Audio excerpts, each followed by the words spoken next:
Vamos agora ao quarto tópico da nossa lição, validando o novo concerto.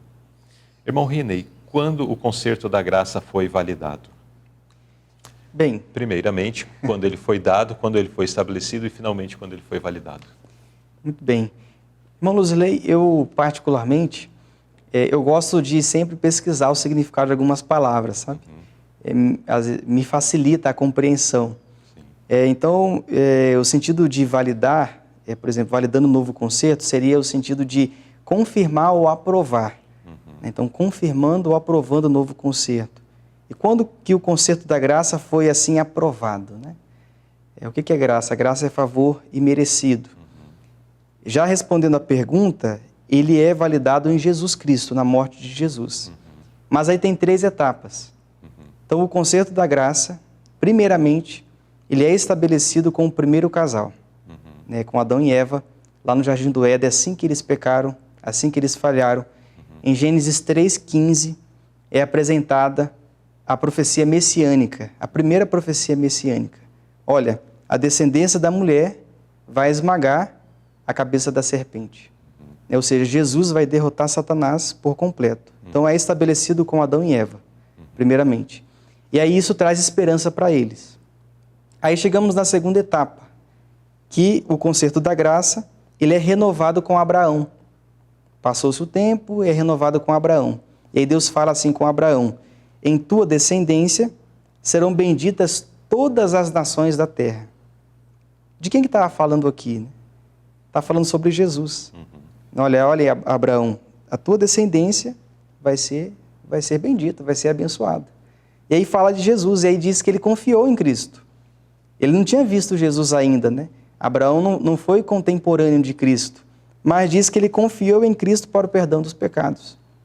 Mas é a segunda fase. E qual que é a terceira, né? Encontramos a terceira fase confirmada na morte de Jesus. Então ele é estabelecido com Adão e Eva, é renovado com Abraão e é confirmado na morte de Cristo. E aí por isso que ele é chamado de novo concerto somente após a morte de Jesus. Quando ele foi validado, né? Quando ele foi confirmado. Confirmado. Exato. Porque uma promessa, aliás, lá no princípio era apenas promessa para o futuro, né? E finalmente esse futuro chegou. E Cristo, então, através da sua entrega, porque a promessa fazia referência a isso.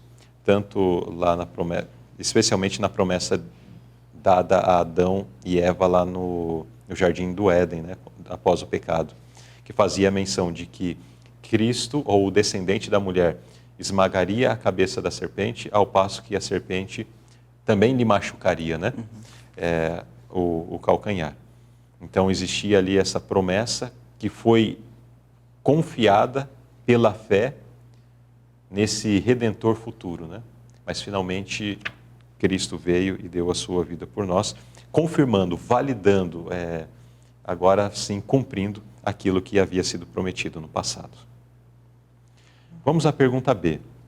De que modo o apóstolo Paulo explicou a forma como o sistema hebraico de sacrifício se cumpriu em Cristo? Bem, o apóstolo Paulo, ele entendeu perfeitamente o que Jesus era. Ele entendeu, tanto é que ele teve esse encontro com Cristo, né? Até então ele não entendia. O sistema hebraico de sacrifícios tinha sim a sua importância, mas nós já comentamos algumas vezes, né? Era uma sombra, Sim. Era passageiro, era transitório, apontava para o futuro. E aí Paulo fala assim, olha, mas agora na consumação dos séculos, uma vez se manifestou para aniquilar o pecado pelo sacrifício de si mesmo. Ele está apontando que Jesus confirmou tudo aquilo. Um pouquinho antes, ele comenta assim, nem também para si mesmo se oferecer muitas vezes, como o sumo sacerdote cada ano entra no santuário com sangue alheio. Eu gostei dessa expressão, sangue alheio. O que é alheio? É que pertence a outro. O sangue que era levado não era do sacerdote, era de um cordeirinho. Mas Cristo não leva o sangue de outra pessoa, ele apresenta o seu próprio sangue. Então, se cumpre em Jesus. Paulo comenta, olha, tudo aquilo era uma representação apenas, Mas em Cristo se cumpre. Ele não vai levar um sangue alheio, ele apresenta o seu próprio sangue. Interessante notar isso, né?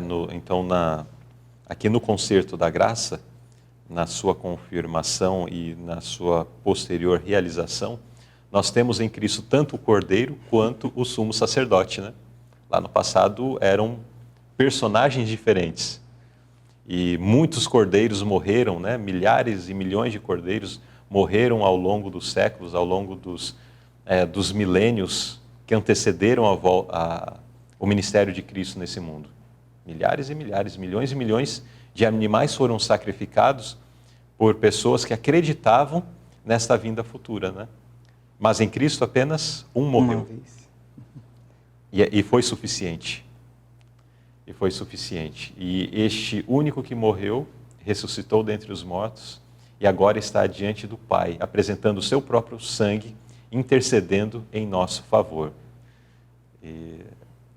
E aí nós vemos a supremacia do sacrifício de Jesus sobre qualquer sacrifício e também a supremacia do ministério de Jesus como sumo sacerdote sobre qualquer outra manifestação de ministério sacerdotal que existiu anteriormente, no caso o ministério levítico, né? Uhum.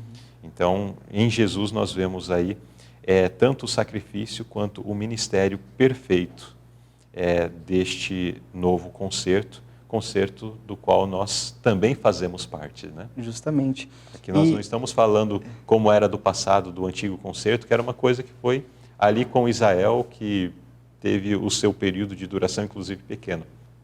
Mas nós estamos falando de um concerto que diz respeito à minha vida, a um concerto que Deus quer estabelecer comigo e com todos nós. É muito importante, irmão Luzirley, nós falarmos sobre este assunto, porque muitas vezes nós podemos cometer os mesmos erros que o povo no passado. Eles se concentravam tanto na letra da lei que se esqueceram do autor da lei. Então a lei por si só, ela não pode nos salvar. Ela é importante, mas ela não pode nos salvar. Quem me salva é Cristo, né? Então aqui que Paulo entendeu isso. Paulo antes era fanático, né? Só a lei, mas ele não conhecia o autor da lei. E agora eu preciso conhecer o autor da lei, que é Jesus, né?